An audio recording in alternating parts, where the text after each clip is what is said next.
बावजूद शादी हो गई होगी, लेकिन मुस्कान ने तो लव मैरिज की थी। निर्मल मैम, मैं सबसे लास्ट में इसलिए आपके पास आ रहा हूं क्योंकि आप सारे लोगों को अब सुन चुकी हैं और आपने अपना पूरा जीवन दिया है इस तरह के कामों में, पुलिसिंग में आपने दी है। आपको क्या लग रहा है, क्या हो रहा है, क्यों हो रहा है और वजह क्या है? समाज बहुत ही ट्रांजिशन से गुजर रही है। हमारा जो समाज है, भारतीय समाज है, हम पूरे आधुनिक भी नहीं है वेस्ट की तरह, और परंपरागत जो ढांचे हैं, परिवार के जो इंस्टीट्यूशंस है वो टूट रहे हैं। इंडिविजुअलिज्म बहुत राइज कर रहा है। पहले सबके लिए लोग झुक के रहते थे, दब के रहते थे, परिवार चले इसके लिए बहुत सारे समझौते कर लेते।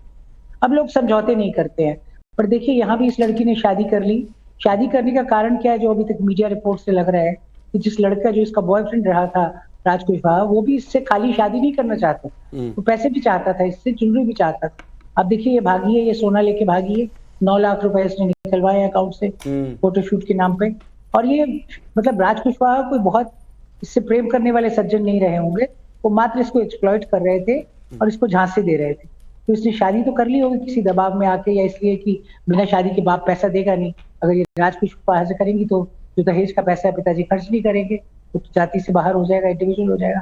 तो इसमें सिर्फ शादी और प्रेम की बात नहीं है, इसमें बात आप देखिए संपत्ति की भी है, पैसे की। ये लड़की पैसे लेके भागी, चाहे गहने लेके भागी, कुछ भी किया, इसने उन हायर्ड किलर्स को भी किया, और अंत में क्या हुआ, वही ढाक के 3 बात। उसने इसको अपनाया भी नहीं। जब वो लोग पकड़े गए, उनके ऊपर पुलिस का दबाव पड़ा, तो इसको एकदम खाली किसी हाईवे पे छोड़ के या इसको कहीं पहुंचा के ढाबे में चले गए। तो इसको भी समझ में आ गया कि वो कोई बहुत सिंसियर और निष्ठावान बॉयफ्रेंड नहीं था। ऐसा होता तो ये ईमानदारी से अपने माँ बाप से बात करते कि मुझे इससे नहीं उससे शादी करनी है।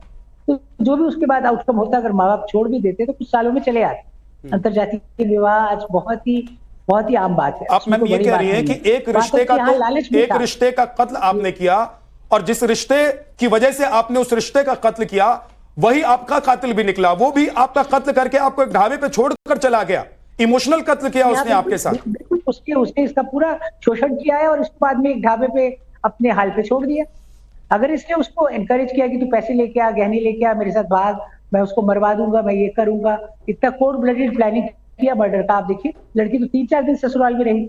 ये एयरपोर्ट भी दोनों अलग अलग गए हैं, वो अपने मायके से एयरपोर्ट आई है। योगिता बयाना कुछ कह रही हैं, जरा उनको सुन लीजिए। हाँ योगिता, आप महिलाओं को कटघरे में खड़ा कर रहे हैं। यहाँ भी मास्टरमाइंड एक पुरुष ही है जिसने इस महिला का भी एक तरह से पहले तो आप एक बार, योगिता जी मैं आपको रिक्वेस्ट कर रहा हूं, आप एक बात समझ लीजिए, मैं किसी को यहाँ कटघरे में खड़ा करने के लिए नहीं आया हूं।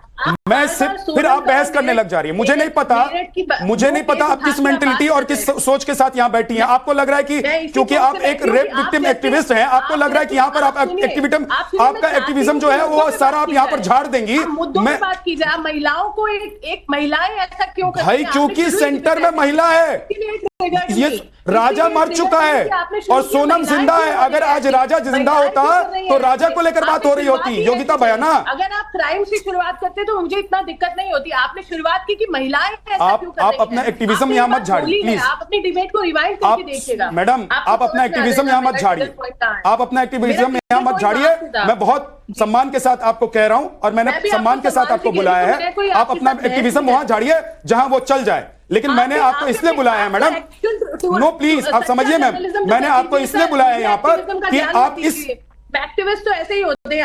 आप मुझे ये ज्ञान आप भी मत दीजिए। मैंने आपको इसलिए बुलाया है कि क्योंकि आप एक सामाजिक जीवन में रहती हैं, एक्टिविस्ट हैं, आपका तजुर्बा होगा और इस तरह का केस अगर हुआ है उस पर आप अपनी बात रखेंगी, लेकिन आप बहस कर रही हैं। मुझे लगा आप निर्मल मैम के सवालों का कुछ जवाब दे रही होंगी, फिर आप वहीं चली गई। निर्मल जी आप कंप्लीट कीजिए। नहीं, मैं मैडम की बात से अग्री कर रही हूँ। मैडम ने बोला ना कि उस व्यक्ति ने उन मैडम, मैं मैम से अग्री कर रही हूँ पूरी तरह। लेकिन इसको ये नहीं बनाए पुरुष और महिला की लड़ाई और कंपटीशन की रेस टू द बॉटम। कौन किससे खराब है, ये कौन सी रेस हुई? ये तो आप तो you making it race to the bottom. सवाल वो नहीं है, सवाल है कि जो हमारे स्ट्रक्चर बदल रहे हैं, ढांचे बदल रहे हैं, जो इंडिविजुअलिज्म राइज कर रहा है, और हम जब अपने समाज को पूरा नहीं बदल पाए कि खाली इंडिविजुअल्स का उसमें स्थान रहे। हमारे यहाँ तो कम खाना गम खाना, कहते परिवार में रहे कम खाओ गम खाओ, संभल के चलो, ये सब पहलू बहुत महान है। हमारे यहाँ कंज्यूमरिज्म नहीं है कि मैं ही मैं हूँ दुनिया में, तुम कुछ नहीं हो। हम तो दूसरों के लिए, मतलब त्याग हमारे परिवार का और समाज का पहला पथ है कि आप कुछ छोड़ते हैं, कभी बार आप मतलब एडजस्ट करते हैं, या त्याग न सिर्फ पैसे का, कई बार भावनाओं में भी बात खाते हैं, अपनी इच्छाओं को दबाते हैं, इसलिए कि परिवार चले, संस्थाएं चले। एक बात और जो आप कह रही हैं निर्मल मैम, जो आप एक बात कह रही हैं कि देखिए पहले लोग थोड़ा कॉम्प्रोमाइज करते थे, माया सिंह जी, पहले लोग थोड़ा कॉम्प्रोमाइज करते थे, चाहे वो परिवार का कोई भी सदस्य हो, लोग उसको कॉम्प्रोमाइज समझते थे कि एक परिवार में रहना है, 10 तरह के लोग हैं तो हमको साथ में मिलकर रहना है, तो कुछ कुछ थोड़ा सा हम लोगों को अपना अपना योगदान देना है। आज क्या कॉम्प्रोमाइज को ये समझने लगे हैं लोग कि भाई ये मेरा अपमान है? क्या मैं यहाँ बात बोलूं? कॉम्प्रोमाइज नहीं बोलेंगे साहब। देखो, परिवार को दिखाने को कॉम्प्रोमाइज नहीं बोलते हैं। परिवार हमेशा प्यार से चलते हैं और प्यार परस्पर संस्कारों से चलते हैं। संस्कार और प्यार कॉम्प्रोमाइज एक अलग चीज है। कॉम्प्रोमाइज का मतलब है कि बहुत सारी चीजों आप हम परिवार की परिभाषा ही कॉम्प्रोमाइज से नहीं तोल सकते।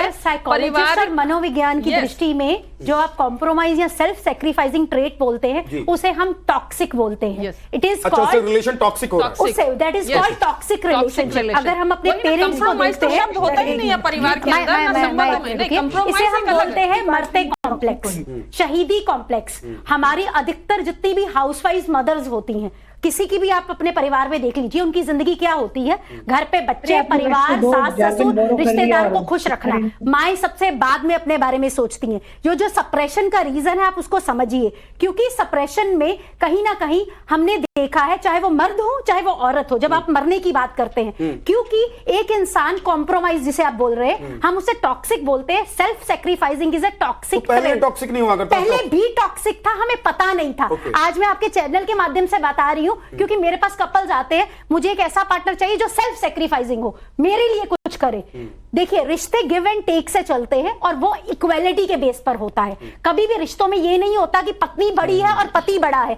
दोनों साथ में कदमों की तरह चलते हैं और दोनों अभी मेल पार्टनर ये सोचता है कि वो सेक्रीफाइस करे, फीमेल पार्टनर ये सोचती है कि सामने वाला सेक्रीफाइस करे। सबसे बड़ी बात ये है कि मेल को फीमेल का सेक्रीफाइस नहीं समझ आता, ना दिखाई देता, ना फीमेल को पुरुष का दिखता। पुरुष भी सेक्रीफाइस करता है परिवार चलाने के लिए। जी निर्मल मैम कुछ कह रही हैं। कहानी है, मैं कह रही हूँ, ओ हेनरी की एक कहानी है, बहुत कॉमन है, सबने पढ़ी होगी, गिफ्ट ऑफ द मेजाई, कि वो जो पत्नी है अपने बाल बेचती है जो बहुत सुंदर होते हैं अपने पति की घड़ी का स्ट्रैप लेने के लिए, और पति अपनी एक एयरलूम वॉच बेचता है अपनी पत्नी के बालों के लिए सुंदर क्लिप लेने के लिए। तो ये तो भाव है, ये कोई जबरदस्ती और कॉम्प्रोमाइज में जो आप जबरदस्ती खोज रहे हैं वो नहीं है, वो भाव है, स्वेच्छा से दिया हुआ भाव है कि हमारे जो संबंध है। और देखिए, इसी से आदमी का डेवलपमेंट होता है।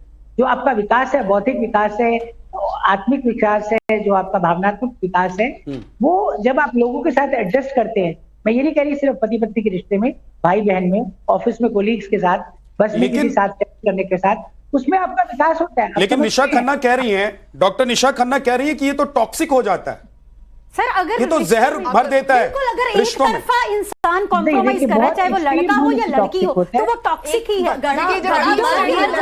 बिल्कुल एक बार फटेगा। हमको ना इसकी जड़ तक पहुंचने की आवश्यकता है। ये क्राइम पहले क्यों नहीं होते थे, आज क्यों हो रहे हैं? पहली चीज। दूसरी चीज, क्या महिलाएं पहले टॉक्सिक रिलेशनशिप में नहीं जीती थी? आज नहीं जी रही हैं, पहले भी जीती थी, आज भी जी रही हैं, both for male and female both.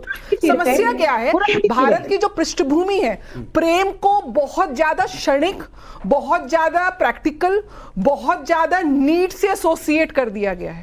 एक प्रेम या तो शारीरिक जरूरत होती है, या आपकी सोशल जरूरत होती है, या फाइनेंशियल जरूरत होती है। भावनात्मक जो प्रेम में संबंध है, हम शिव पार्वती के प्रेम की बात करते हैं, राधा कृष्ण के प्रेम की बात करते हैं, राम सीता के प्रेम की बात करते हैं। हमारी संस्कृति में तो प्रेम की यह परिभाषा है, लेकिन आज परिभाषा क्या है? मैं यहाँ बोलूंगी, राधा कृष्ण के प्रेम में भी राधा ने सैक्रिफाइस किया, सीता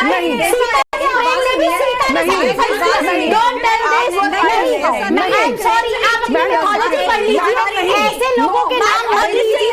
मुझे लगता है हमारी मिथोलॉजी की कहानियों में प्रॉब्लम है। I am really sorry. मैं तो कह रहा हूँ, देखिए मैं एक चीज कह रहा हूँ, नहीं निशा मैम हाँ, एक सेकंड, एक करके ऋतु मैम एक बार वो बोल लेती फिर आप बोलो। सैक्रिफाइस करते हैं, एक इंसान का नाम नहीं आता, प्रेम में समर्पण का नाम आता है, प्रेम में सरेंडर का नाम आता है। ये नहीं कह सकते कि कोविड में खाना बना लिया, बच्चे बीमार हैं, ऑक्सीजन मास्क लगाइए। समर्पण दोनों तरफ से होता है, एक तरफ से कभी नहीं होता। कि राम का समर्पण था तो सीता ने आप लोग अगर मेरी एक बात सुने, रामायण वाल्मीकि, देखिए आज पूरी महिला ब्रिगेड है हमारे सामने, हमारे साथ आज पूरी महिला ब्रिगेड है। मैडम एक सेकंड, विष्णु और रितु जी, और एक सेकंड नीति जी, मैं ये कह रहा हूं कि देखिए राम और कृष्ण पर हमको नहीं जाना चाहिए, क्योंकि हमको तो भाई वो वहां तो हम जा ही नहीं सकते, सोच ही नहीं जा सकती, वो चाहे प्रेम हो, चाहे समर्पण हो, चाहे भावना हो, वहां तक मैं तो कह रहा हूं कि आज के युग में जो कुछ कहानियां रोमी जूलियट वाली हो, या जो कुछ कहानियां हमने पढ़ी हुई है, नॉवेल्स में पढ़ी हुई है, हमने सिनेमा में देखी हुई हैं, वो कहानियां भी आजकल चरितार्थ नहीं हो रही हैं। परिवार पे क्यों नहीं जा रहे हैं? अपनी दादी नानी पे क्यों नहीं जा रहे हैं? बीवी पर शक करता है, राम का जिक्र करता है, तो मैं इसीलिए बोल रही हूँ हमारे ग्रंथों में भी जो कहानियां लिखी गई है, छोटी सी बात सुनिए, अच्छा एक बार रितु जी, उसके बाद विष्णु जी, उसके बाद राम की बात कर रहे हो, तो अगर हम राम को ईश्वर मानते हैं तो उन पे हम संदेह नहीं कर सकते। मैं कह रहा हूँ राम और कृष्ण की बात ही मत कीजिए, क्योंकि आज राम और कृष्ण की बात यहाँ नहीं हो सकती, अरे आप मेरी हम कंपेयर नहीं कर सकते। अगर आप मानव मानते हो तो भूल उनसे होगी, आप सिर्फ दोनों पक्ष रखिए। दूसरी बात, आप जो टॉक्सिक की बात कर रहे हो, नो डाउट आप सही कह रहे हो, लेकिन हर रिश्ते के, हर चीज के दो पहलू होते हैं। आपको कोई रिश्ता दूर से जो टॉक्सिक लग रहा है ना, आप उनके करीब जाइए, चाहे हम अपने दादी नानी की बात करते हैं, मैं सबकी बात नहीं कर रही हूँ, साल की प्रैक्टिस। अरे निशा जी, मैं सबकी बात नहीं कर रही हूँ, हो सकता है हमें अपना लगता हो कि मेरी मदर ने बड़ा साहब पापा की सब बात मानते, आप सुनिए, लेकिन उनका प्रेम जो पहलू आप देखिए, मैं मैरिटल काउंसलर हूँ, मैं रोज मैरिटल डिस्प्यूट हर चीज के दो पहलू होते हैं। आप मेरी बात सुनिए, नहीं आप सबको एक कटघरे में कैसे खड़ा कर सकते हो? कुछ रिश्ते जो हमें टॉक्सिक लगते हैं वो टॉक्सिक नहीं होते, वो प्रेम की पराकाष्ठा होती है, तभी वो रिश्ते निभे आज तक। यहाँ बात लव मैरिज की नहीं है, प्रेम भी दो तरफा होता है, एक तरफा प्यार नहीं होता। और जब ऐसे रिश्तों की आप बात करते हैं, नहीं अगर इस लड़के को भी कहीं लग रहा होता, उसकी अगर इसकी बात में आप बात कर रही हैं, पर आ जाती हूं, अगर इसकी बीवी शादी के 15 दिन के अंदर उसकी डेथ की प्लानिंग कर रही है, कभी तो कहीं ना कहीं उसने बिहेवियर से सिग्नल तो दिया होगा कि मैं तुम में इंटरेस्टेड नहीं हूं। आप साइकोलॉजी की बात नहीं बताया, शादी की डेट निकल चुकी है, शादी के कार्ड छप चुके हैं, हम समाज में नहीं। निशा जी, उनकी मदर भी कह रही है मेरी बेटी ऐसा नहीं कर सकती, जो आप बार बार साइकोलॉजिकल, कभी सिचुएशनल ऐसी स्थिति होती है, कभी कभी इंसान की मानसिक स्थिति इस तरह हो जाती है जिसके कारक सिर्फ हमारे साइकोलॉजी नहीं होता, हमारे धर्म, हमारे प्लैनेट्स, हमारे वातावरण, बहुत कुछ होता है। उसकी मदर ये कह रही है